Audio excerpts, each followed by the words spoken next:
Auditeurs et auditrices de Radio Djena, bienvenue dans ENU. Dans ce numéro, nous abordons la problématique des avortements clandestins, souvent optés comme solution aux grossesses non désirées, mais pas que.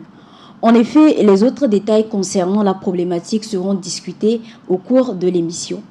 Nos invités, Laré Damtar, volontaire MAJ ATBF, et Samantha Mayaba, présidente régionale MAJ ATBF Maritime. Quant à moi, je suis Michak Nyaro. Cher invité, bonjour. Bonjour. Bonjour. Bonjour. Bonjour, madame. Alors aujourd'hui, avant d'aborder le sujet qui nous réunit, est-ce que vous pouvez nous parler du MAJ ATBF? Merci beaucoup, Michak. Il faut dire que c'est toujours un grand plaisir lorsqu'on nous demande de parler du MAJ ATBF. Ce qui est à noter, c'est que le MAJ ATBF, comme le dit, c'est le mouvement d'action des jeunes et qui est rattaché à l'association togolaise pour le bien-être familial, l'ATBF. Et donc le MAJ a été créé en 2004 par la Fédération internationale pour la planification familiale. Mais au Togo, le MAJ a vu le jour en 2005. Et aujourd'hui, en tant que mouvement d'action des jeunes, et aussi l'aile jeune de l'association togolaise pour le bien-être familial, l'ATBF, nous servons d'aile jeune dans la mise en œuvre des projets destinés aux jeunes et adolescents et également en termes de sensibilisation de la paire éducation. Oui, merci. Alors, vous avez, lors de la présentation, c'était Samantha Mayaba, présidente maritime, c'est-à-dire que le MAJ ATBF se retrouve également dans d'autres régions du pays.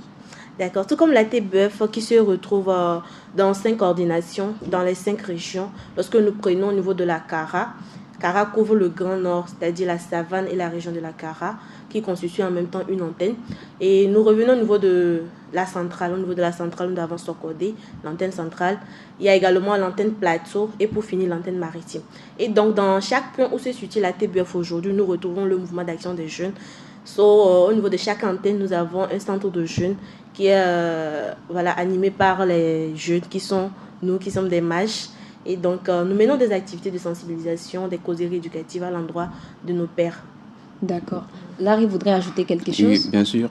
Et je tiens à préciser que nous accompagnons la TBF dans sa mission principale qui est de faire en sorte qu'au Togo, on a des grossesses désirées où chaque population est accès au service de santé sexuelle et de reproduction pour que enfin la population puisse vivre normalement. Venons-en au sujet, les avortements clandestins. Alors, avant de parler des avortements clandestins, on va parler des grossesses non désirées. Quelles sont les causes de cette situation? Alors, il faut dire que les causes sont multiples lorsque nous parlons aujourd'hui des grossesses non désirées. Il y a d'abord ce que nous appelons le suivisme chez les jeunes. Et le suivisme est dû également à l'ignorance. Aujourd'hui, en tant qu'adolescents et jeunes, nous avons un manque d'informations où nous n'allons pas vers les vraies informations qui fait qu'aujourd'hui, nous contractons des grossesses non désirées. Et donc, au-delà du suivisme et du manque d'informations, il y a également ce que nous appelons très souvent dit le manque de moyens. Ça rejoint encore une fois le suivisme des pères parce que voilà, ma petite amie, soit ma collègue de classe, mon amie, ma camarade et tout, a un petit ami, je ne sais pas comment est-ce qu'elle elle gère la relation, mais moi je me dis aussi, peut-être que le copain l'offre des cadeaux, des iPhones et tout ça là, donc moi aussi je me mets dedans sans vraiment connaître les risques qui sont liés. Peut-être que la personne elle se protège, mais moi je n'ai pas cette information. Donc en tant qu'adolescent et jeune et en manque d'informations, je peux me jeter dans ça et avoir des rapports sexuels non protégés, ce qui peut induire maintenant aux grossesses non désirées. Voilà. Au niveau des garçons, en quoi le suivisme peut entraîner ou conduire à une grossesse précoce? Merci. Je suis très content de répondre à cette question puisque j'ai déjà vécu des cas comme ça. Je pense qu'au niveau des garçons, entre jeunes, on a l'habitude de le faire. Tu vois peut-être ton ami, il te dit que oui, on a l'habitude de dire par exemple qu'on ne mange pas la banane avec la peau. Et quand tu dis à un ami que tu utilises le préservatif, c'est comme si tu n'es pas un vrai homme. C'est comme ça, c'est comme ça, ils disent ça, que tu ne maîtrises pas les trucs, alors que c'est pas ça. C'est ça qui entraîne d'autres jeunes d'aller au rapport sexuel sans protection, sans l'adoption d'une méthode contraceptive. Et c'est très risqué pour nous jeunes. Alors, en dehors du suivisme, du manque de moyens, du refus d'utiliser les méthodes contraceptives, est-ce qu'il y a d'autres causes liées aux grossesses précoces? Comme autre cause, Comme autre cause, à part le manque d'information, comme je l'ai dit, parce que le manque d'information aujourd'hui, on peut dire même que c'est la vraie source, voilà, la vraie source des grossesses non désirées aujourd'hui. Parce que si j'ai accès à l'information, disons, et également à la disponibilité aussi des méthodes contraceptives, automatiquement, je connais les conséquences qui peuvent découler du fait que je ne vais pas me protéger. Donc, automatiquement, je vais opter pour une méthode contraceptive. Donc, je dirais vraiment que c'est le manque d'informations. Et autour de ça se greffe tout ce qui est manque de moyens, tout ce qui est suivisme et tout. Est-ce que quelque part aussi, ce n'est pas par manque d'éducation sexuelle à la maison? Bien sûr, il y a ça aussi. Et je peux dire que à la maison, déjà, même peut-être que les parents même ne sont pas outillés sur cette thématique que l'éducation se complète. Donc, c'est très important, comme tu viens de le dire. Il faudrait faire la sensibilisation jusqu'au niveau des parents, pas au niveau des jeunes seulement, pour qu'enfin, ils aient l'information, la vraie information, la bonne information pour passer aux enfants dans la famille. Michel, si tu le permets, je dirais à cela peut se joindre les tabous, voilà. Et il y a aussi les tabous lorsque nous rejoignons également la perception des parents qui n'ont pas aujourd'hui, peut-être la majorité n'ont pas eu cette éducation sexuelle depuis leur bas âge, qui font qu'aujourd'hui, lorsqu'ils ont également des enfants, ce n'est pas automatique qu'ils puissent leur passer cette éducation-là. Donc, ce qui fait qu'aujourd'hui, la conception taboue de la sexualité aujourd'hui fait que les jeunes peuvent contracter facilement des grossesses non désirées. Comme l'a dit également Aimé, c'est de vraiment revenir à l'éducation de bas âge. Quand je parle de l'éducation de bas âge, ça commence dès la maison avec nos parents. Raison pour laquelle aujourd'hui, au niveau du mouvement d'action des jeunes du MAJ, nous favorisons les dialogues intergénérationnels pour vraiment faire comprendre aux parents que voilà, en tant que jeunes aujourd'hui, à l'ère où nous sommes, nous avons vraiment besoin de l'éducation de bas âge en matière d'éducation, en matière de sexualité. Voilà.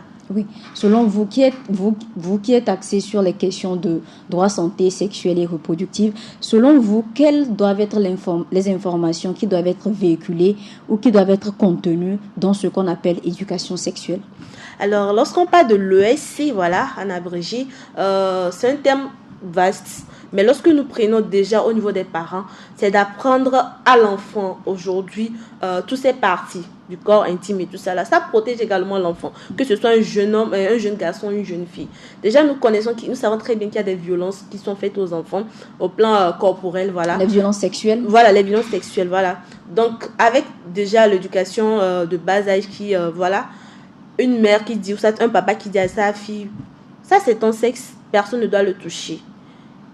Lorsque tu es dehors, même en dehors, ce n'est pas forcément le sexe, mais il faut dire que c'est l'appareil, voilà. Donc, il faut vraiment sensibiliser sur ce cas-là. Au-delà de ça, lorsque nous revenons, nous allons un peu devant au niveau des adolescents, c'est de faire comprendre à son enfant déjà à l'âge de la puberté, tous les changements qui surviennent, voilà, c'est normal et tout ça là. Maintenant, pour surmonter cela, tu dois pratiquer tel exercice, tu dois, voilà, tes passions et tout ça là, t'y lancer. Également, leur amener à contrôler leurs désirs aussi, puisque quoi qu'on dise, la méthode par excellence aujourd'hui, c'est l'abstinence. C'est l'abstinence qui est la méthode par excellence lorsque nous parlons de la protection contre les grossesses non désirées et tout. Donc, amener également l'enfant à comprendre que voilà, tout ce que tu traverses aujourd'hui, que ce soit en période de puberté, l'adolescence et tout, c'est un phénomène qui est vraiment normal. Et voilà les moyens par lesquels, parce que nous connaissons déjà, les parents connaissent déjà leur enfant, ils savent très bien que dans tel domaine, ils peuvent se divertir et tout ça là. Donc, on peut leur envoyer vers leur distraction, peut-être l'inscrire à une bibliothèque, à un cours de natation, des trucs comme ça qui peuvent divertir l'enfant et qui vont lui faire penser moins à tout ce qui est acte sexuel. Maintenant, lorsque nous allons également au niveau des jeunes qui sont peut-être déjà actifs, c'est d'amener l'enfant à comprendre que voilà, tu as atteint tel âge, tu dois vraiment te protéger et tout. C'est comme aujourd'hui, une fille qui a ses règles, la maman ou soit le papa lui fait comprendre que ah voilà, tu as grandi, hein, tu dois éviter si. Je pense que ça doit être la même éducation au niveau de la sexualité également, pour amener l'enfant à comprendre que voilà, si tu ne te protèges pas, tu peux être confronté à telle difficulté. Et maintenant, conscientiser l'enfant. Déjà, lorsque ça commence à la maison et que ça se remet au niveau de l'environnement externe, ça permet à l'enfant de comprendre que ah, mes parents m'avaient dit aussi ceci, hein, ce qui voudrait dire c'est vrai. Voilà. Selon vous, quel est l'âge idéal pour commencer l'éducation sexuelle? Bon, je vais pas essayer de donner un âge idéal, mais je pense qu'on le fera au fur et à mesure qu'on sent que l'enfant peut-être fréquente certaines personnes, certains endroits, on remarque certains comportements chez l'enfant. Je pense que c'est à ce moment il faut commencer à parler de ça à l'enfant pour ne pas que l'enfant tombe dans des bassesses, dans des trucs pas possibles. Donc, je ne vais pas dire à un âge exact, puisqu'il y a des enfants à 10 ans même qui connaissent déjà ce que c'est que la sexualité, ou bien même à 8 ans même, ils connaissent déjà. Mais je pense qu'il faut vraiment voir le comportement de l'enfant, et c'est à base de ça. Il faut vraiment l'amener petit à petit, mais pas aller en même temps, pas aller directement, mais petit à petit, en l'amenant vers la raison, s'il veut déconner. Oui, Samantha, comme Damtar vient de le dire, est-ce que vous pensez qu'il faut atteindre que l'enfant affiche un caractère ou une certaine attirance sexuelle avant de commencer cette éducation?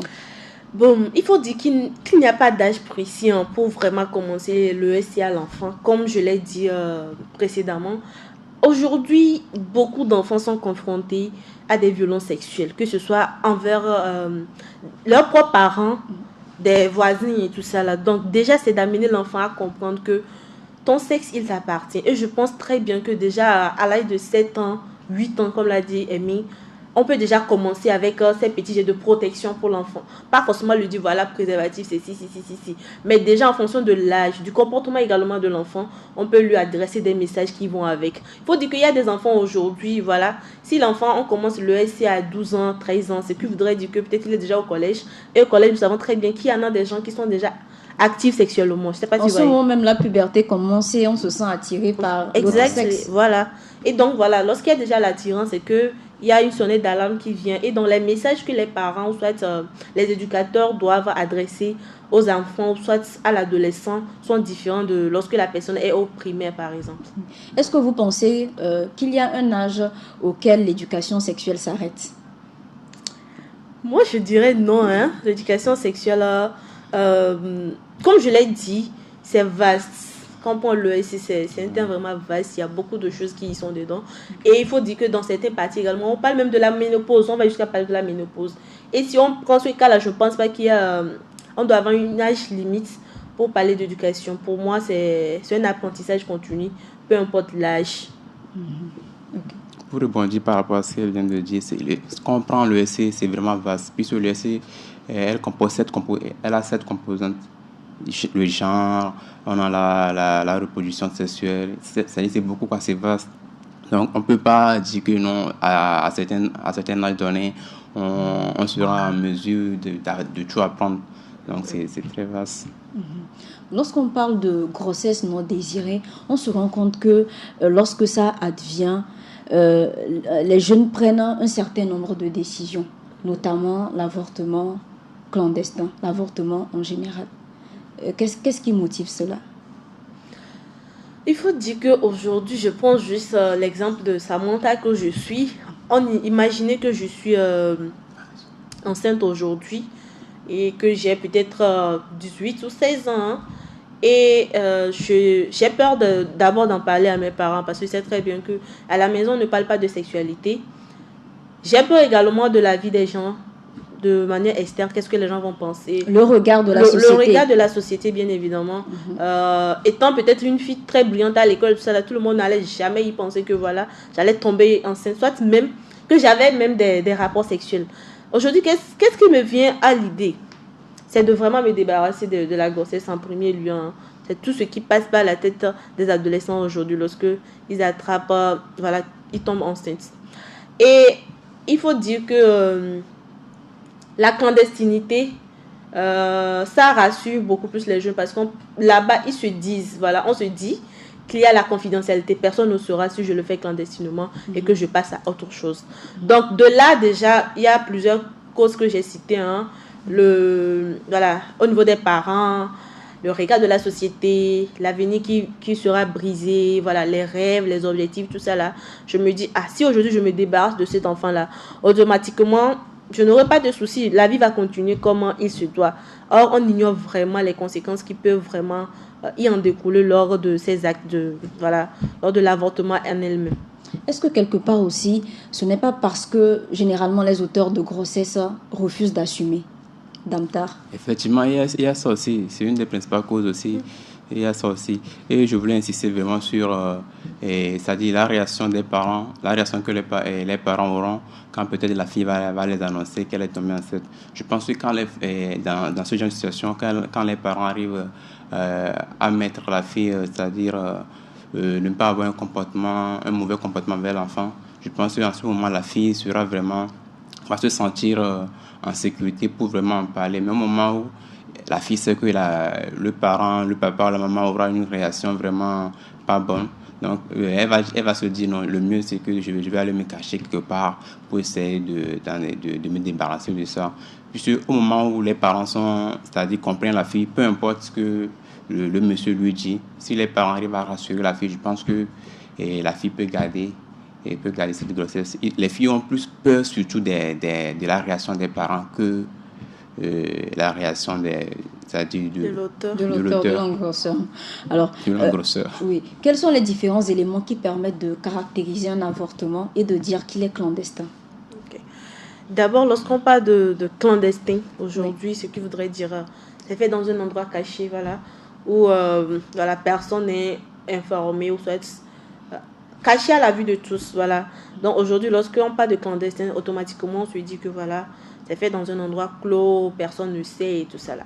Et tout cela, il faut dire que c'est parce que peut-être l'avortement là en question ne correspond pas aux lois, voilà, aux lois du pays, voilà, si je peux le dire ainsi. Lorsqu'on parle du cadre, voilà, du cadre légal de l'avortement. Parce que si on tend vers la clandestinité, la première des choses, c'est parce que ça ne cadre pas. Parce que si aujourd'hui ça correspond aux 3 lois qui érigent l'autorisation d'avortement au Togo, je ne pense pas que ça va rentrer dans la clandestinité parce que ça correspond, voilà, il y a des lois qui s'appliquent et tout ça là. Donc d'une part, je dirais que c'est le cas. Lorsqu'on parle de clandestinité, c'est que c'est fait de manière cachée. Et la première des choses, c'est que ça ne correspond pas au cadre légal. Le cadre juridique n'est pas favorable à cela. Oui, est-ce qu'on pourrait également citer un élément, c'est-à-dire la non-assistante médicale, comment dire ça, motif de clandestinité? Effectivement, je voulais revenir par rapport à ça. C'est quand ce n'est pas pratiqué par des personnes bien formées, aussi quand ce n'est pas pratiqué dans les conditions de médecine, c'est clandestin aussi. Là, c'est un avortement clandestin. Et aussi, ce qu'elle vient de dire, c'est il y a des gens pensent que c'est quand peut-être vous pratiquez l'avortement dans un hôpital où tout est là, il y a des personnes bien formées, mais au moment où la loi n'autorise pas, c'est toujours clandestin. Est-ce que les gens ignorent souvent? Peu importe les conditions dans lesquelles vous le faites, mais si la loi n'autorise pas ça, c'est clandestin. Généralement, les cas d'avortement clandestin, si on prend l'étendue du territoire, c'est à quel niveau c'est plus étendu, c'est plus répandu? Moi, je dirais que on doit faire d'abord une nuance entre ce qui est avortement à risque, les avortements à risque et également les avortements clandestins. Lorsqu'on prend les avortements vraiment à risque, c'est-à-dire les avortements dans le cas où voilà, toutes les conditions ne sont pas réunies, quand on parle de plateau technique, le personnel qualifié, ça c'est beaucoup plus en milieu rural. On est vraiment confronté à cela en milieu rural. En milieu rural, pourquoi? Parce que nous savons très bien que lorsqu'on nous parlons même de la SSR aujourd'hui, certes, il y a des efforts qui sont en train d'être menés pour vraiment favoriser l'accès d'abord à l'information et encore une fois au service de qualité. Donc, c'est un processus qui se fait au niveau des milieux ruraux et aujourd'hui, je dirais que les cas sont beaucoup plus fréquents là-bas. Maintenant, lorsque nous revenons en milieu urbain, la clandestinité y est, puisque peut-être il y a un personnel qualifié et tout, mais tant que ça se fait hors des 3 conditions, comme l'a dit Aimé, c'est considéré comme clandestin et que voilà, puisque lorsque ça ne correspond pas et que voilà, l'État est informé, il y a des sanctions également qui s'y appliquent tant à la personne qui l'a pratiqué, également aux médecins ou soit au personnel qui s'est mêlé. Donc je dirais beaucoup plus que c'est dans les milieux ruraux que les avortements à risque y sont. Et bien évidemment, au niveau urbain aussi, ce n'est pas accepté. Oui. Alors, dans ces milieux, généralement, comment est-ce qu'elles y parviennent? Elles ont recours à quoi? Quelles sont les méthodes? Bon, moi, je ne pense pas que c'est idéal de parler d'une méthode en elle-même. Mais il faut dire qu'il y a des points. Il faut dire que maintenant, même les victimes, voilà, les victimes qui ont pratiqué ces avortements, qui ont eu recours à ces avortements, c'est pas facile pour elle de vous dire, voilà, de pointer du doigt que c'est telle personne qui le fait.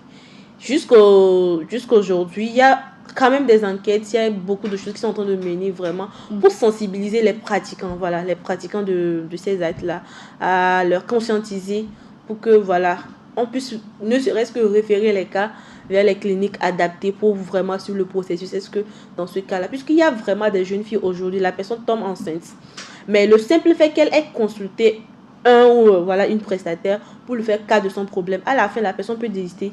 La personne va dire non, je préfère garder mon enfant parce que voilà, elle a suivi tout ce qui est soins psychologiques et tout ça. Elle a compris que j'ai plus de risques en avortant qu'en gardant mon bébé et tout. Vous voyez? Donc aujourd'hui, ces personnes-là qui pratiquent, l'objectif c'est vraiment de les conscientiser pour pouvoir référer ces victimes-là, parce que ces personnes-là sont beaucoup plus à l'aise à aller vers eux puisque c'est clandestin, c'est caché. Donc dire qu'il y a des méthodes auxquelles les gens recourent aujourd'hui vraiment, je ne saurais le dire, mais il faut dire qu'il y a des points, d'après les informations, il y a des points dans les secteurs où il suffit de tomber enceinte, tu diras vas-y voir telle personne, tu auras recours du bouche à oreille. Du bouche à oreille, exactement, c'est comme ça. C'est vraiment du bouche à oreille. Au-delà de ça, on sait très bien qu'il y a aussi des jeunes filles qui prennent juste des médicaments, qui complètent des médicaments et tout, et c'est lorsque maintenant ça a été déclenché qu'on réfère vers les cliniques ou les hôpitaux, pour vraiment avoir des soins post-avortement. Mais là, c'est déjà déclenché et il faut dire que ça met déjà la vie de la mère en danger ou soit de la jeune fille. Quelle est la tranche d'âge concernée par les situations d'avortement clandestin? Et je peux dire, si on prend les statistiques et les complications au niveau de l'avortement et au niveau de l'accouchement, sont le deuxième cause de décès chez les jeunes filles âgées de 15 ans à 19 ans. Ouais, les jeunes filles âgées de 15 à 19 ans, ce sont le deuxième cause de décès dans le monde entier. Donc, c'est une précision, mais il y a au-delà de ça même les filles, puisque notre monde actuellement, je sais pas, ça évolue d'une manière qu'on ne connaît plus qui est enfant, qui est adulte. Il y a des jeunes filles qui n'ont même pas l'âge de 15 ans, c'est vrai, l'âge de 15 ans, 19 ans, comme je l'ai dit, qui sont dans ce cas. On trouve beaucoup de filles seulement qui sont dans ce cas. Donc, il n'y a pas, je ne vais pas dire qu'il y a une âge précise comme ça. Toutes les couches sont concernées en fait. Toutes les couches sont concernées. Tantôt, vous avez parlé de risques, vous avez parlé de complications. Est-ce que vous pouvez revenir sur les risques auxquels les personnes qui s'adonnent aux avortements clandestins sont livrées? Oui. La parole est à vous deux. Ok, d'accord. Je vais y aller. Lorsque nous parlons des risques aujourd'hui, il faut dire que c'est beaucoup plus au niveau des jeunes. Quoi qu'on dit, les statistiques l'ont démontré. Les cas d'avortement, même les décès et tout ça, là, c'est beaucoup plus au niveau des jeunes. Et il faut dire que le premier effet, c'est la mort, en fait. C'est la mort. En dehors de ça, ça dépend de comment les jeunes filles en question, de la victime en question, a déclenché la grossesse. L'avortement.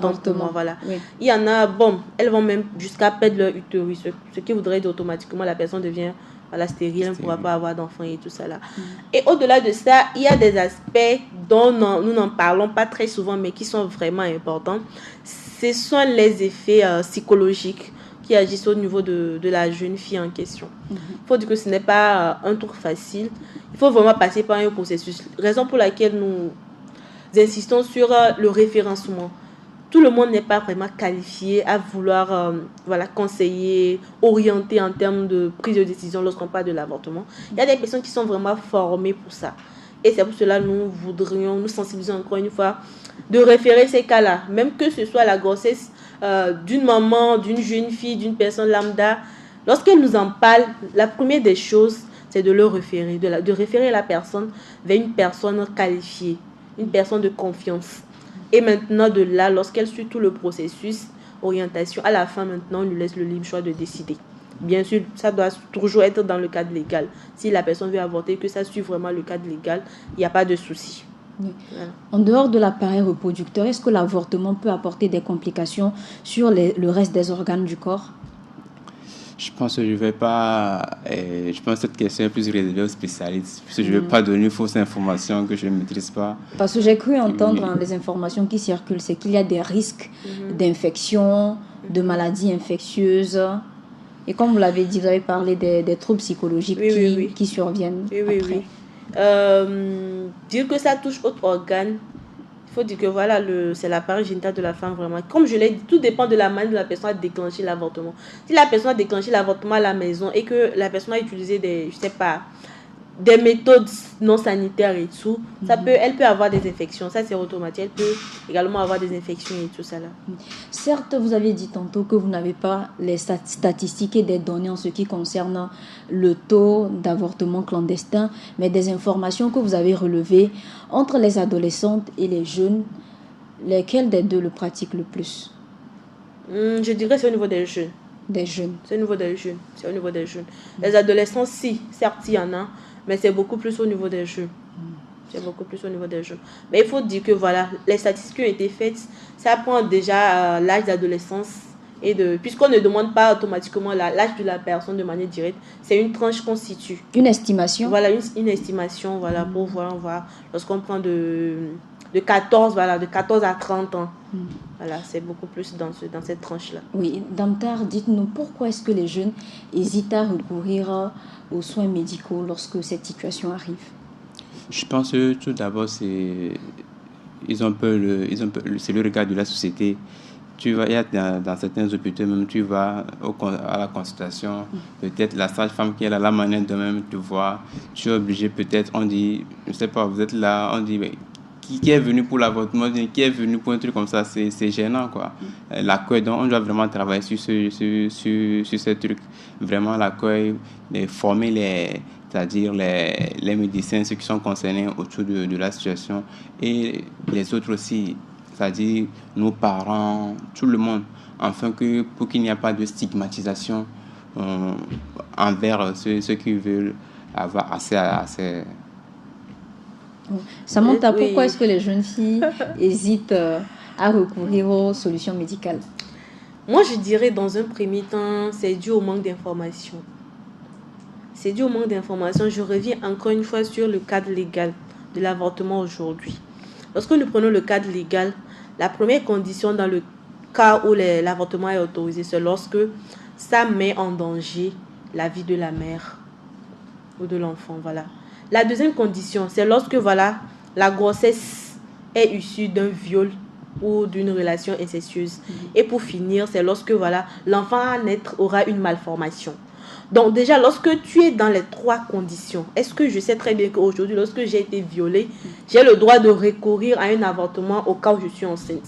Est-ce qu'en tant que jeune fille, j'ai cette information? Je pense que c'est la première des choses qu'il faut d'abord savoir. Il y a le manque d'information. Voilà, il y a déjà le manque d'information. Hormis le manque d'information, nous allons parler maintenant de tout ce qui est stigmatisation. On sait très bien que dès où tu sais que tu es enceinte déjà, tu paniques. Tu paniques. Même je sais très bien qu'il y a des gens même qui sont déjà mariés et tout ça là, mais tant que la grossesse n'est pas vraiment planifiée, la personne va paniquer dans un premier temps avant de réfléchir. Ah, j'opte pour quel chemin et tout ça là.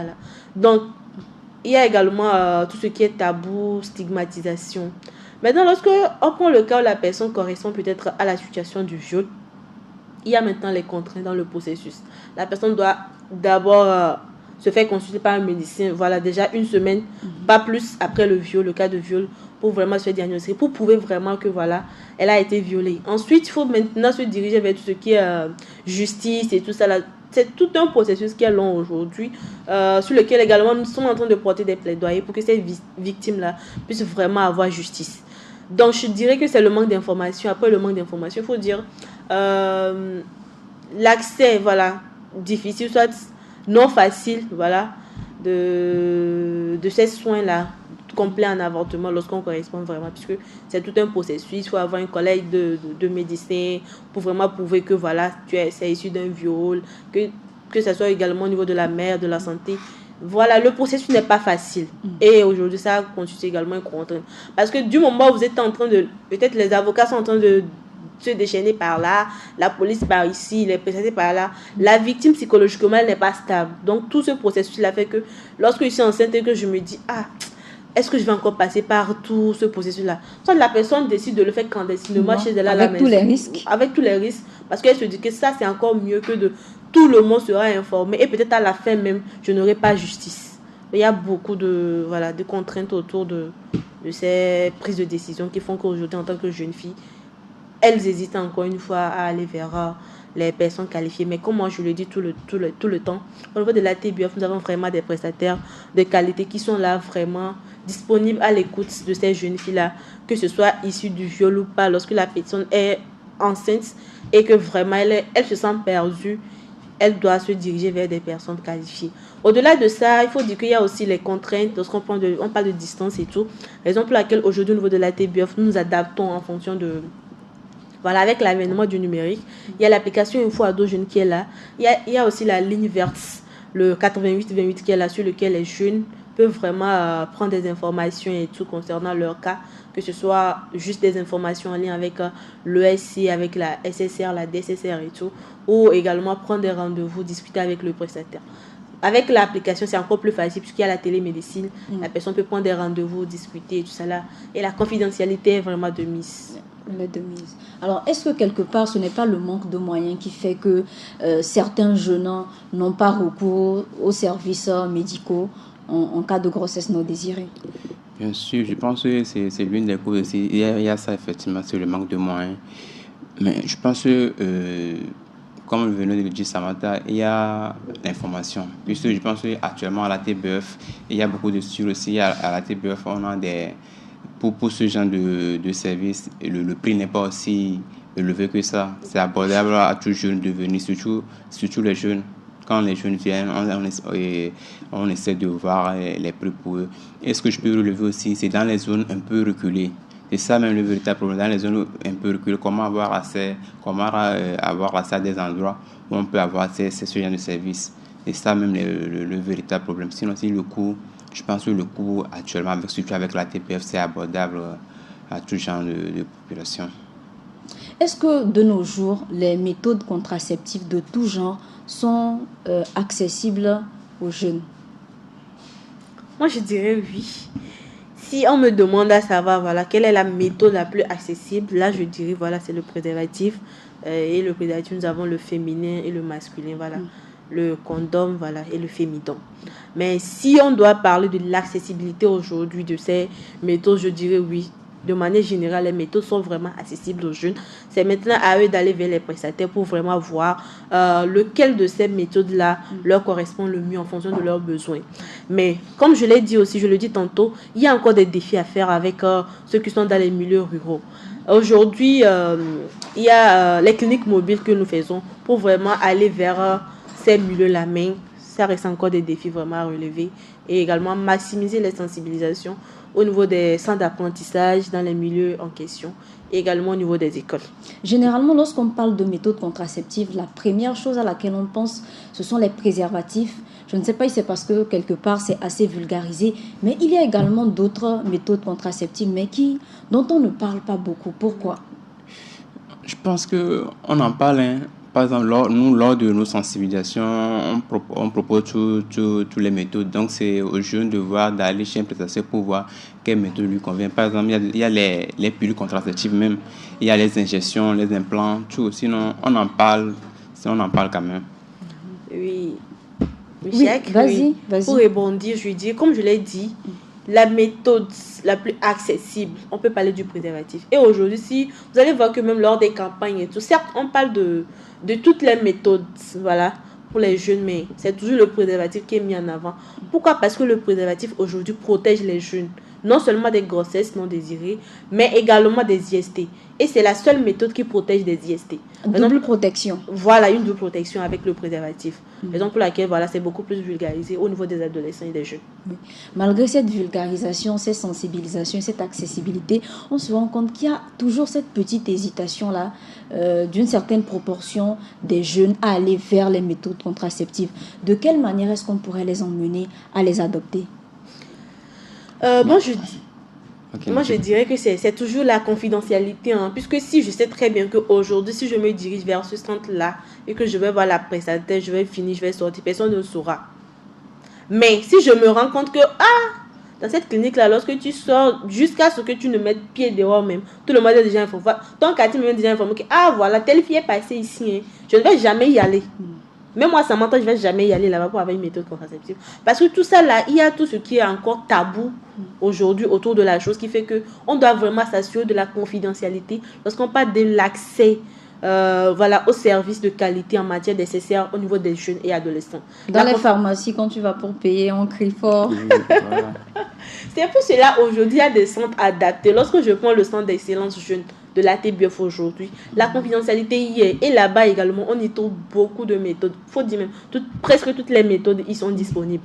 À la pharmacie aujourd'hui, on peut parler de la proximité, où on peut se dire, voilà, je ne peux pas se déplacer, qui est de, je ne sais pas, vers peut-être Baguida et tout ça là. Mais je dirais qu'aujourd'hui, ça reste encore un défi. Mais je dis encore une fois que beaucoup de gens ont compris que voilà, soit c'est que nous favorisons l'éducation, nous favorisons l'accès aux services nécessaires aux adolescents et aux jeunes, soit vraiment les conséquences seront beaucoup plus énormes. La preuve en est où nous en sommes aujourd'hui avec les cas d'avortement clandestin, les cas d'avortement à risque. Donc, c'est la sensibilisation que nous devons vraiment maximiser au niveau des prestataires. Il faut dire même qu'à tous les niveaux, au niveau des parents, des prestataires et même des jeunes là en question. Et maintenant, c'est de voir comment encore amplifier les plaidoyers pour vraiment rendre beaucoup plus disponible. Parce que disponibilité et accessibilité aussi, c'est deux choses également différentes. Voilà. Que ce soit au niveau des coûts et tout ça là, pour vraiment favoriser cela. Voilà. Par rapport à ça, je voulais soulever un truc. Si on prend par exemple le cas de l'Afrique du Sud, où l'avortement est légalisé, mais on remarque que, c'est-à-dire, il y a le taux de pourcentage de ceux qui pratiquent l'avortement clandestin est toujours élevé, alors que l'avortement est légalisé dans ce pays. Tu vois? Donc, ça veut dire que les gens ont plus peur de la réaction que les autres auront envers eux, c'est-à-dire la stigmatisation, les tabous autour du sujet. Donc, on doit vraiment essayer de faire une sensibilisation au fin fond de nos villages, de nos campagnes, de nos villes, pour essayer vraiment d'enrayer ce problème de tabou, de stigmatisation. Alors, à vous, la question est destinée à vous deux. Quel conseil donneriez-vous aux jeunes pour préserver leur santé sexuelle et se mettre à l'abri des situations à risque? Ok. Aujourd'hui, en tant que jeune et également père éducatrice, si moi j'ai vraiment un conseil à l'endroit de mes pères jeunes, c'est vraiment d'aller à l'information. Certes, l'information circule et viendra également vers nous, mais nous devons également à notre niveau chercher à aller vers les informations et surtout de vraies informations. Nous ne devons pas également laisser l'environnement externe nous influencer en tant que jeunes, parce que nous savons très bien que nous avons des plans de vie, nous savons très bien que nous avons des rêves à réaliser et donc que l'ESC, que tout ce qui est effet négatif lié à notre santé sexuelle ne soit pas un frein à l'atteinte de nos objectifs. Cela dit, nous devons aller aux vraies informations et surtout nous protéger si nous sommes déjà actifs sexuellement. Surtout se protéger, c'est vraiment important. Quand je parle de protection, ce sont des protections vraiment sur lesquelles nous devons miser en fonction de nos plans de vie. Si je sais très bien que voilà, en tant que jeune, aujourd'hui je ne veux pas avoir d'enfant, donc je dois opter pour une méthode contraceptive. Et cela se fait comment? C'est en allant vers des prestataires qualifiés. Et c'est en cela que j'aurai accès à des services adaptés vraiment à mon corps, voilà, à mon organisme et tout. La seconde des choses également, c'est où est-ce que nous cherchons les informations là. Comme je l'ai dit tout à l'heure, nous avons l'application Info Ado Jeunes de l'ATBF qui est téléchargeable sur Play Store. Nous avons également le site e-learning ATBF également sur lequel les jeunes et adolescents peuvent suivre, voilà, toutes personnes d'ailleurs, peuvent suivre des cours en ESC liés aux 7 composantes également et surtout avoir une attestation à la sortie de suivi de ces cours-là. Bien sûr, il y aura également un examen, si je peux le dire ainsi, une évaluation pour vraiment se rassurer que vous avez de bonnes informations avant de vous délivrer l'attestation. Il y a également la ligne verte, le 8828, donc n'hésitez pas à vraiment appeler sur ces lignes vertes-là, c'est gratuit pour avoir des informations lorsque vous avez des doutes. Parlez également aux adultes de confiance, ceux en qui vous avez vraiment confiance lorsque vous avez des soucis et ils seront mieux vous orienter. Merci. Ok, moi je vais essayer. Il y a un adage qui dit que le temps est comme une fleuve, tu ne peux pas toucher la même eau deux fois. Donc, c'est juste pour dire aux jeunes de faire attention dans leur prise de décision avant de prendre n'importe quelle décision, de faire vraiment attention à leur vie, à ce que ça peut procurer dans le futur. Une seule erreur peut gâter toute une vie. Donc, faisons attention dans nos prises de décision. Un dernier mot sur le sujet de l'avortement clandestin, Larry. Protégeons-nous, ayons les bonnes informations. Et surtout, ne pratiquez pas l'avortement clandestin. C'est faux, c'est pas bien, c'est puni par la loi. Samantha?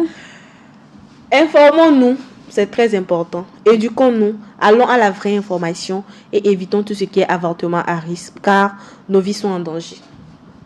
C'est sur ces mots de Samantha que nous allons mettre fin à cette émission. Merci d'avoir choisi Radio Gina. Oui? Non, juste remercier également la radio Gina et également Michak à toi aussi, à tout le personnel technique derrière pour nous avoir reçus aujourd'hui sur votre plateau. Ravi de vous avoir reçu. Merci pour les apports, les éclaircissements sur le sujet. Je rappelle aux auditeurs que nous étions avec vous, Samantha Mayaba, présidente régionale de l'ATBF, MAJ ATBF, et vous, Damtar Laré, qui êtes volontaire MAJ à l'ATBF. À vous qui nous avez suivis et qui êtes fidèles à la radio, merci de nous suivre et de continuer de le faire. On se retrouve la semaine prochaine pour un nouveau numéro. D'ici là, portez-vous et à très bientôt. C'était Michak Nyaro au micro. Au revoir.